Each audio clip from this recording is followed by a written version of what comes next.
Assalamualaikum warahmatullahi wabarakatuh. Teman-teman pers, kita ketemu lagi dalam rilis rutin harian tentang update informasi percepatan penanggulangan COVID-19 di Aceh. Teman-teman pers, dapat saya sampaikan perkembangan terakhir sebagai berikut. Per hari ini, Minggu tanggal 5 April 2020, tepatnya jam 17 waktu Indonesia bagian Barat sebagai berikut.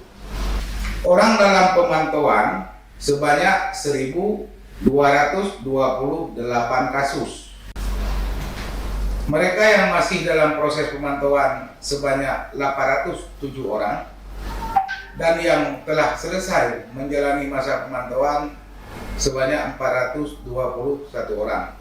Mereka ini sudah selesai selama 14 hari melakukan isolasi mandiri sejak kepulangannya atau kedatangannya dari daerah terinfeksi atau daerah penularan COVID-19, baik dari luar maupun di dalam negeri.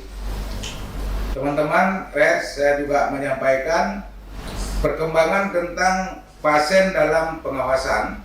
Sampai hari ini sebanyak 54 kasus yang masih dirawat di rumah sakit baik di provinsi maupun kabupaten kota sebanyak 7 kasus, yang sudah pernah dirawat tetapi sudah pulang atau dinyatakan sembuh sebanyak 45 kasus, sementara yang meninggal dunia 2 kasus, kasus yang positif konfirmasi laboratoriumnya dan yang negatif hasil lab terakhir.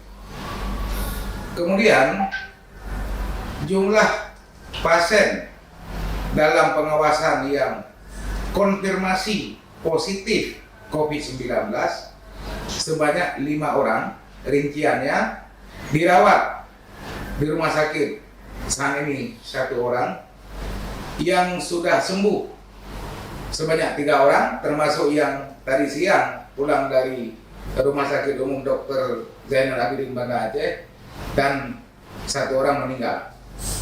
Dengan demikian, teman-teman sekalian, jumlah pasien dalam pengawasan baik yang negatif maupun yang positif yang meninggal dunia 2 orang. Kita syukur kepada Allah Subhanahu wa taala karena perkembangan hari per hari kondisi kenaikan tidak signifikan. Ada yang sembuh 3 orang, namun kewaspadaan semua masyarakat tentu tidak henti-hentinya kita himbau untuk selalu menjaga jarak fisik sesama yang disebut dengan physical distancing, dan juga tidak berkumpul di tempat ramai baik di kafe, di warung kopi, atau di tempat-tempat umum yang lain, sehingga penularan ini bisa kita putuskan. Terutama kita jaga keluarga, kita jaga tetangga, dan kita jaga seluruh masyarakat kita. Dan tentu saja kita terus berdoa kepada Allah sehingga kita dilindunginya dan ancaman virus corona segera sirna di bumi Serabi Mekah. Demikian teman-teman, dan saya akhiri di sini. Wabillahi taufiq wal hidayah. Assalamualaikum warahmatullahi wabarakatuh.